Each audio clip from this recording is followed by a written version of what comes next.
Hello বন্ধুরা, আজকে তোমাদের মাঝে শেয়ার করি ঈদ মোবারক। এই যে ভোরবেলা উঠছি, ঈদের শ্যামাই রান্না করব। এখানে 5 লিটার দুধ 2 পাতিলায় 2 চুলায় দিছি, দেখতে পাচ্ছ। দুধগুলো ছানা হয়ে গেছে।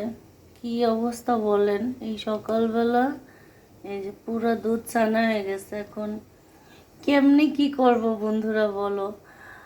এই ঈদের দিন সকালবেলা এতগুলো দুধ ছানা হয়ে গেল। এখন শ্যামাই কিভাবে নাস্তা রান্না করব আল্লাহ জানে।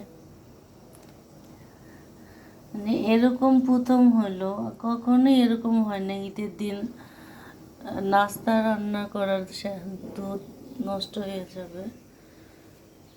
5 লিটার দুধ এখানে 2 পা দিলে যে পুরা ছানা হয়ে গেছে। দোনোটা একই দশা।